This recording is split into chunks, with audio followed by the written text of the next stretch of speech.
Salam saudaraku, kali ini kita akan belajar bagaimana memahami isi Alkitab. Kita bisa belajar dari pengalaman Ibu Sofia. Bagaimana beliau awalnya memahami Alkitab. Mari kita simak. Lalu saya bilang begini, Tuhan, kalau begini caranya aku nggak bakal ngerti tuh firman yang sejati. Aku kosongkan ini gelasku, aku mulai lagi, aku belajar dari nol. Aku mau seperti anak bayi yang ingin akan susu yang murni yang daripadamu. Aku bingung Tuhan, apa artinya Tuhan dan Allah? Karena Muslim bertanya, Bu, coba baca Kisah Rasul 2 ayat 36. Di situ dikatakan, jadi seluruh kaum Israel harus tahu dengan pasti bahwa Allah, Theos, telah menjadikan Yesus yang kamu salibkan itu sebagai Kurios, sebagai Tuhan dan Kristus. Maksudnya apa, Bu? Aku belum tahu jawabannya, aku bilang. Gak tahu aku. Tetapi pertanyaan itu saya simpan dalam hati. Karena saya pada waktu itu gak ngerti bedanya Tuhan sama Allah. Sama di otakku tuh blender, Tuhan ya Allah, Allah ya Tuhan gitu loh. Ya, lah aku bingung waktu itu, kok Allah menjadikan Yesus sebagai Tuhan. Ketika aku baca lagi, aku tambah bingung lagi. Lalu Yohanes menuduh bahwa Trinitas kamu menyembah 3 Tuhan. Nah di situ saya bilang, saya tutup ini, saya keluar dari situ, saya tidak mau itu. Saya mulai belajar lagi dari Kejadian 1 ayat 1. Bereshit bara Elohim et hazamayim ve'et haaretz. Saya bilang sama Tuhan, Tuhan ini apa artinya Kejadian 1 ayat 1? Apa artinya pada mulanya engkau menciptakan langit dan bumi? Lalu dia mulai membawa saya masuk lebih dalam. Saya tanya, apa artinya Allah menjadikan Yesus sebagai Tuhan? Kok Tuhan dijadikan oleh Allah? Kok Tuhan diangkat oleh Allah? Kok Yesus diangkat sebagai Tuhan oleh Allah? Lalu dia mulai bahasa masuk dari perjanjian lama. Dia mulai bicara sama saya bahwa Alkitab ini ditulis dalam satu bahasa yang saya sebut pada waktu itu adalah bahasa kerajaan. Saya mulai bisa melihat bahwa Alkitab ini seluruhnya bicara mengenai King and his kingdom. Raja dan kerajaannya. Saya tanya, di mana Tuhan? Lalu dia mulai bawa saya, ini Wahyu 5. Kamu tahu gak apa artinya? Saya gak tahu tuh apa artinya Tuhan. Suatu kitab yang ditulisi depan dan belakangnya di meterai 7. Lalu saya mulai buka perjanjian lama. Lalu saya mulai buka semua kitab. Dia bilang gini, kamu harus mempelajari semua budaya. Kamu harus pakai cara mikirnya Musa dan para nabi ketika menulis kitabnya. Lalu saya mulai mengerti itu. Saya mulai mengerti apa artinya tabernakel Musa. Bagaimana cara orang Yahudi memandang kisah penciptaan di Kejadian 1. Saya baru mulai mengerti bahwa orang Yahudi, ya, ketika Musa disuruh membuat tabernakel, Mishkan itu, yang ada ruang halaman, ruang kudus, dan ruang maha kudus, itu replika, cara orang Yahudi mandang nih ya, tabernakel Musa, itu disebut juga miniatur kosmik, disebut juga, miniatur kosmik, bahasa Indonesianya apa ya? Bahasa Indonesianya apa ya, miniatur kosmik? Miniatur alam semesta yang mini. Jadi ketika Tuhan membagi ini Mishkan tabernakel Musa menjadi ruang halaman, ruang kudus dan ruang maha kudus, itu sama seperti kisah penciptaan bumi. Ketika Tuhan juga membagi daerah bumi, Arets, kemudian Eden, daerah Eden yang ada pertemuan 4 sungai, kemudian taman yang tertutup di sebelah timur di Eden. Waktu itu saya juga belum tahu tuh apa maksudnya taman di Eden. Ketika saya mulai membaca itu, saya mulai memahami dan menyadari Alkitab ini semuanya ditulis dalam bahasa kerajaan. Tuhan mulai bicara bahwa dia menciptakan 2 kerajaan pada waktu. Saya bilang, ayatnya di mana Tuhan? Lalu dia mulai bawa saya pada mulanya ketika Allah ya memperkenalkan diri kepada manusia. Dia itu memperkenalkan dirinya sebagai raja. Itu dalam pandangan orang Yahudi. Di Kejadian 1 ayat 1, itu Allah mulai memperkenalkan dirinya as a king, sebagai raja. Baru dia bawa terus ketika penciptaan itu, saya mulai telusuri lagi. Ayat 3 mulai dari Vayomer Elohim Yehior Vayihor, dikatakan jadilah terang dan terang itu jadi. Itu maksudnya apa? Saya baru mulai menyadari bahwa penciptaan di Kejadian 1 ayat yang ketiga sampai ayat yang ke-31 itu hanya bicara penciptaan dimensi ruang dan waktu kita. Itu hanya bicara penciptaan alam semesta kita ini loh. Ruang dan waktu ditambah satu dimensi keempat itu namanya dimensi waktu. Yang Anda mesti paham. Jadi Anda dan saya itu adalah manusia, itu makhluk 3 dimensi yang tinggal di dalam dimensi keempat. Dimensi keempat yang tinggal dalam 4 dimensi. Dimensi keempat itu namanya waktu. Nah, saya tidak mau membicarakan itu. Tapi saya mulai menyadari bahwa Allah pertama kali, cara orang Yahudi membaca Kejadian 1 ayat 1 itu beda dengan cara orang Kristen membacanya. Orang Yahudi ketika membaca Bereshit bara Elohim et hashamayim ve'et haaretz, di situ mereka membacanya begini, pada mulanya Allah itu menciptakan kerajaan yang ada di hashamayim, yaitu kerajaan yang ada di dimensi roh dengan semua penghuninya. Penghuni dimensi roh itu di dalam Alkitab kita disebut anak-anak Allah, Beneha Elohim. Itu makhluk roh. Itu yang dikatakan Rasul Paulus yang mempunyai tubuh sorgawi, yang tubuhnya ini hakikatnya ruah, roh. Ya. Lalu Ve'et Haaretz, dan dia itu memperluas kerajaannya di bumi ini.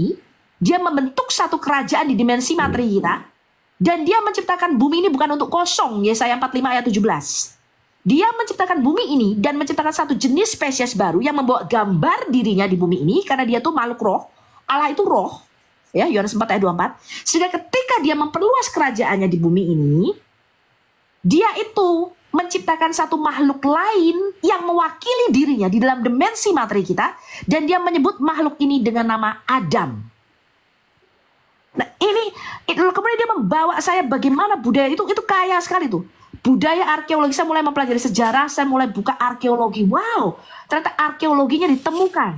Ternyata kisah, kalau Anda lihat ya, di dalam Alkitab kita, Anda perlu memahami bahwa fondasi dasar daripada seluruh Alkitab kita, dari mulai Kejadian sampai Wahyu, fondasi dasarnya adalah 5 kitab Taurat Musa. Itu fondasinya. Para nabi lain, Yeremia, Samuel, Yehezkiel, Mika, Yoel, Obadja, Amos, Yunus, itu dia hanya mengekstrak, dia hanya memperluas apa yang ada di dalam kitab Taurat Musa. Tapi pondasi Alkitab kita, dasar iman kita, itu 5 kitab Taurat Musa. Ya, Bereshit, Shemot, Vayikra, Bamidbar, dan apa satu lagi? Bamidbar, satu lagi apa? Devarim. Ya, kitab Ulangan. 5 kitab Taurat Musa ini Anda mesti ngerti dengan baik. Di antara kelima kitab yang ditulis oleh Musa, pondasi dasarnya adalah kitab Bereshit, kitab Kejadian itu paling penting. Kejadian 1 sampai 50 itu Anda harus ngelotok, harus Anda hafal. Paling nggak Anda harus ngerti jalan ceritanya. Kitab Bereshit kita, Kejadian 1, 50 pasal, antara pasal 1 sampai pasal 50, itu dibagi 2 bagian besar. Pasal 1 sampai pasal 11, itu adalah kisah mengenai dunia purba. Itu kisah yang dikompres oleh Musa, kisah selama ribuan tahun, mulai dari penciptaan dunia materi kita sampai pada menara Babel. Itu adalah kisah ribuan tahun yang dikompres di dalam kitab Taurat Musa, dalam kitab Bereshit menjadi 11 pasal di Alkitab kita. Itu ceritanya panjang itu dikompres. Bahkan Kejadian 1 sampai Kejadian 11 itu lebih panjang daripada Kejadian 1 ayat 1 sampai Wahyu 22, sampai dunia kita sekarang itu masih panjang, lebih lama. Kalau kita lihat secara timeline-nya, waktunya, Kejadian 1 sampai 11 itu lebih lama daripada kitab Kejadian sampai Wahyu ditulis. Itu ribuan tahun itu. Ya, kalau kita kan percaya bahwa kitab Taurat itu ditulis kira-kira tahunnya Musa ya, 1400 sebelum Masehi, sampai sekarang kita tahun 2024, jadi sudah berapa? 3000 tahun. Kejadian 1 sampai Kejadian 11 itu lebih panjang daripada 3000 tahun, teman-teman. Itu dikompres sama Musa dalam 11 pasal. Nah, itu Anda mesti ngerti betul. Karena di situ penuh dengan budaya Timur Dekat purba. Penuh dengan ancient Near East culture. Ya. Nah, kalau Anda membacanya dari kacamata modern kita, Anda nggak akan dapat. Makanya ketika Muslim membaca misalnya kisah mengenai Abraham, kemudian Sarah memberikan budaknya untuk dihamili oleh Abraham, mereka menuntut bahwa Hagar inilah istri Abraham. Abraham berpoligami. Itu nggak betul. Di dalam budaya Timur Dekat purba, pada zaman Abraham hidup, itu ada satu hukum yang berlaku di situ. Hukum di dalam budaya Timur Dekat purba menyatakan kalau seorang istri itu mandul, dia nggak bisa kasih anak buat suaminya, maka dia bisa kasih budaknya. Dan budak ini istilah sekarang tuh pinjam rahim atau bayi tabung. Pada waktu itu nggak ada namanya pinjam rahim atau bayi tabung. Dia akan kasih budaknya untuk dihamili oleh suaminya, dan anak yang lahir dari budaknya ini harus lahir di pangkuannya, dan dialah yang memberi nama anak ini, dan anak ini akan dianggap sebagai anaknya. Itu budaya pada waktu itu. Nah, kalau Anda tidak mempelajari ini, Anda akan miss. A lot of things you will miss in our Bible karena Anda membacanya dari kacamata modern kita. Saya kasih Anda contoh, Mazmur 74. Di dalam Mazmur 74, di situ dikatakan, Yahweh, Tuhan kita, itu meremukkan Lewiatan, ular naga yang meluncur di lautan. Nah, sejak kapan saya tanya Allah kita itu berperang melawan ular naga laut?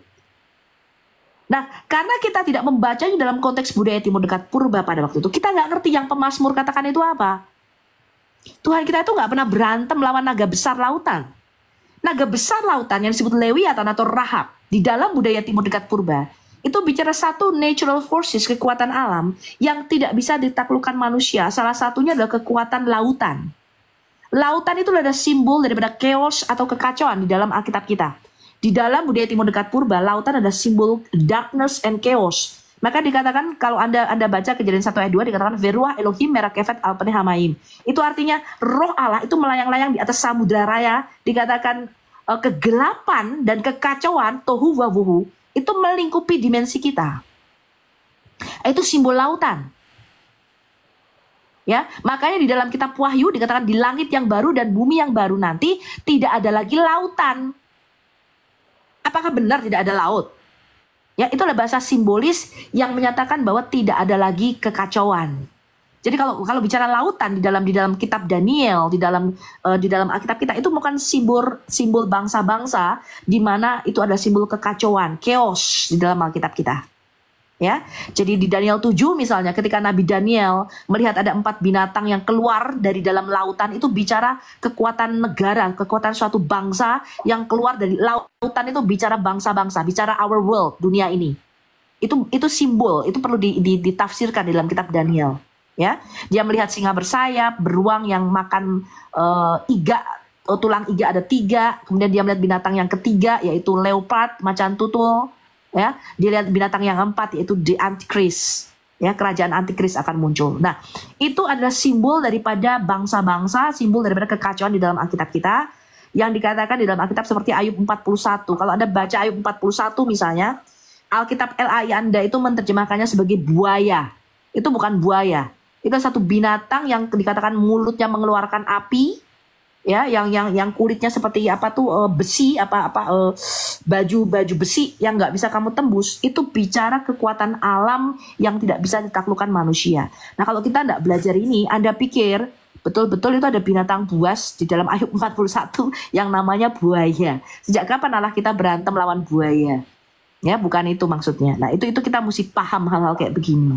Nah, kalau enggak nanti kita salah mengeksegesi itu dalam pikiran modern kita. Itu saya rasa contohnya Pak Erben. Nah, kalau saya membacanya dari kacamata kerajaan. Everything itu kacamata kerajaan. Adam itu adalah raja di bumi ini, penguasa pertama ya di bumi ini.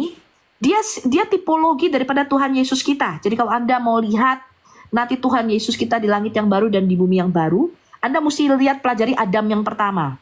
Karena Adam yang pertama adalah gambaran daripada Adam yang kedua, yaitu Yesus. Adam yang pertama itu adalah our high priest. Dia adalah imam besar kita. Nah, itu kalau diuraikan panjang, itu besok saya mengajar di sini ya, di gereja. Saya mengajar mengenai Adam sebagai our high priest, Adam sebagai imam besar kita. Nah, itu ada sangkut pautnya dengan pengharapan bangsa Israel, tadi loh bangsa Yahudi, ketika mereka mengharapkan kelahiran Mesias, mereka itu beda dengan orang Kristen. Kalau orang Kristen, Mesias itu menebus kita dari neraka masuk ke surga, orang Yahudi mikirnya nggak begitu. Mesias itu dia harus memulihkan kejatuhan Adam itu di 3 tempat. Kejadian 3, kejadian 6, kejadian 11. Adam itu harus dipulihkan kerajaannya di bumi ini. Karena itu tujuan Mesias datang ke bumi ini adalah mengambil alih kembali kerajaan yang dihilangkan Adam. Itu seperti kalau Anda baca Daniel 2, itu kisah Raja Nebukadnezar melihat patung. Anda baca nggak kisah Daniel 2? Nebukadnezar itu mimpi, dia ngeliat patung, kepalanya dari emas, ya dadanya dari perak, pinggangnya dari tembaga, pahanya dari besi, kakinya dari besi dan tanah liat. Itu bicara kerajaan Adam, malekut Enos yang diciptakan Tuhan di bumi ini.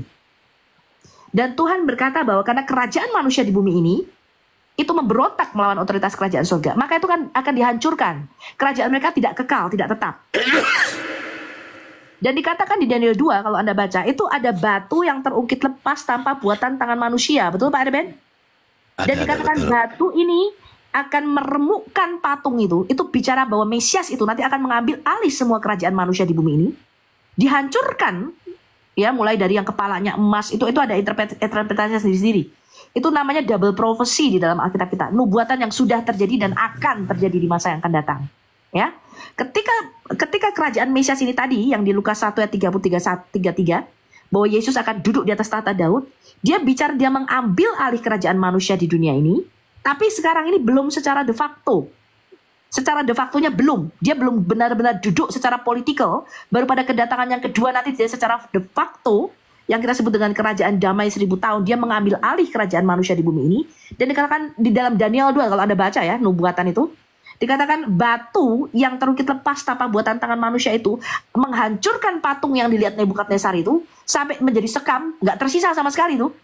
Lalu dikatakan batu ini akan menjadi gunung yang besar dan dikatakan itulah kerajaan Mesias yang akan kekal di bumi ini. Dia akan memerintah sampai selama-lamanya. Kenapa kerajaannya kekal? Karena Yesus nggak bisa mati. Beda dengan raja-raja di bumi ini. Mereka dicegah. Makanya rajanya itu ganti terus tuh. Babelnya rajanya bolak-balik mati, kemuliaan Babel lenyap, digantikan Media dan Persia. Media dan Persia kemuliaannya lenyap, digantikan kerajaan Yunani. Ya, makanya kalau ada lagu nih, mungkin Pak Dadru ngerti karena dia di Amerika. Kita nyanyi ini kan Pak Dadru. Jesus, Jesus, Jesus, there's just something about their name. Betul? Betul. Kings and kingdoms will all pass, will all fade away. But there's just something about that name. Lagu ini berkata begini, raja dan semua kerajaannya di bumi ini itu akan hilang, will fade away, akan lenyap. But there's just something about their name. Kenapa? Yesus itu datang, beda dengan pengharapan orang Kristen memindahkan kita dari neraka ke surga. Orang Yahudi nggak mikir begitu. Orang Yahudi mikir dia itu akan mengembalikan lagi kerajaan yang dihilangkan oleh Adam, dan dia akan duduk di atas tahta Daud, kekal. Dia akan memulai. Jadi orang saya berpikir begini, Israel ini akan menjadi raja yang sulung di bumi, seperti pada zaman Daud dan Salomo. Dan semua bangsa-bangsa di bumi ini akan membawa tribute kepada Israel di Yerusalem. Ini pikiran mereka. Ngerti nggak teman-teman? Dan kedatangan Mesias dalam pengharapan orang Yahudi, itu dia akan menjadi imam besar kita. Kenapa? Karena di dalam pandangan orang Yahudi, Adam itu jatuh keimamannya bersamaan dengan jatuhnya di Kejadian 3, dia tuh hilang. Kita tidak lagi punya imam besar sejak Kejadian 3. Ini ada banyak orang nggak mengerti ini. Makanya kalau Anda baca di dalam seluruh perjanjian lama, ketika ada sidang ilahi, keputusan kerajaan sorga, ya, itu langsung kena tuh kepada dimensi kita. Karena mau nggak mau, dimensi Anda dan saya, dimensi materi Anda dan saya, itu dipengaruhi oleh satu dimensi lain yang lebih besar realitanya. Di dalam Alkitab disebut realita ini adalah realita kerajaan surga. Kerajaan surga inilah yang harusnya mempengaruhi kerajaan di bumi ini. Kerajaan di bumi ini merupakan daerah kolonisasi kerajaan surga, bagian, a part of the kingdom of heaven. Anda bisa baca ini di Daniel 4. Ya, Daniel 4 itu kisah Raja Nebukadnezar karena dia sombong, dia Raja Babel pada waktu itu. Dia melihat pohon yang tingginya sampai ke langit, ya, yang cabang dahan-dahannya rantingnya menjulur, kemudian dikatakan binatang-binatang berlindung dan burung-burung bersarang di atasnya. Kemudian atas keputusan sidang ilahi kerajaan surga itu ditebang, ditinggalkan tunggulnya di rantai dari besi, dan dikatakan ini akan berlaku atas Nebukadnezar selama 7 masa atau 7 tahun. Lalu dia akan diberikan di logos atau akal budi manusianya diambil, diberikan akal budi binatang. Anda baca nggak kisah Daniel 4 itu? Ya, itu 7 tahun tuh Raja Nebukadnezar. Karena logosnya diambil, nggak bisa ngomong. Anda baca nggak itu? Dikatakan tubuhnya dipenuhi embun dari langit, itu bicara dia telanjang, nggak bisa berpikir normal seperti Anda dan saya, kayak orang gila. Dikatakan rambutnya gondrong, kukunya panjang seperti burung Raja Wali, dan dia makan rumput seperti lembu. Baca nggak itu Daniel 4? Anda baca ya, kitab Daniel itu cuma 10 pasal, yang di kita, kalau orang Katolik beda lagi tuh, ada tambahannya. Ya, Daniel itu Anda baca itu. 12 pasal, sorry. Ya, Anda baca di situ, dan ketika Raja Nebukadnezar di Daniel 4 ini dia kehilangan akal budinya, berlaku 7 tahun. Daniel 4 itu merupakan surat terbuka Raja Nebukadnezar dalam bahasa Aramaik yang masuk di dalam Alkitab kita. Itu suratnya Raja Nebukadnezar itu. Ya, kalau Anda baca di Daniel 4 itu. Nah, di situ di Daniel 4 ayat 17, Raja Nebukadnezar atas keputusan ini katanya, lalu dia menyuruh Daniel Belsasar ini menginterpretasikan mimpinya itu. Karena dia panggil ahli jampi, orang-orang Kasdim pada waktu itu, nggak ada yang bisa menafsirkan mimpi Nebukadnezar ini. Lalu dia panggil Belsasar, dia panggil Daniel. Daniel ini arti mimpinya apa nih? Karena kamu dipenuhi roh daripada dewa-dewa kudus katanya gitu. Lalu Daniel gelisah gitu ya. Dan dia mengartikan mimpi ini bahwa ya dia akan ditebang, disingkirkan dari kedudukannya sebagai raja. Anda baca Daniel 4 ayat 17 dikatakan itu keputusan ini adalah atas titah para penjaga kudus dan keputusan orang-orang kudus. Nah, kalau Anda baca ini pada waktu kitab Daniel, Anda jangan mikirnya itu Santo Santa. Orang-orang kudus, oh Santa Maria, Santo Benedictus, Santo Filipus, Santo Markus. Nggak ada begitu-begitu. Pada zaman Daniel itu mereka itu bukan orang Katolik ya. Daniel itu bukan Katolik atau Ortodok. Daniel itu orang Timur dekat Purba. Ya. Dia itu ketika dikatakan ini atas keputusan para penjaga kudus itu bicara roh teritorial atas bangsa-bangsa. Keputusan orang-orang kudus itu adalah bicara sidang ilahi kerajaan surga. Atas keputusan kerajaan surga ini dikatakan Nebukadnezar akan disingkirkan dari kedudukannya sebagai raja karena dia sombong pada waktu itu, dia Raja Babel. Dan ini akan berlaku atasnya 7 tahun. Dan dikatakan itu alasannya kenapa? Supaya semua orang yang hidup tahu bahwa El Elyon itu adanya penguasa di langit dan di bumi, itu gelarnya Allah kita itu El Elyon. Supaya semua orang yang hidup tahu El Elyon, Allah kita, Allah yang disembah Daniel, berkuasa atas malekut Enos, atas kerajaan manusia di bumi ini, dan dia berhak memberikan kepada siapa yang dia kehendaki. Bahkan dia bisa mengangkat orang yang paling rendah sekalipun untuk kedudukan itu. Sampai sini paham?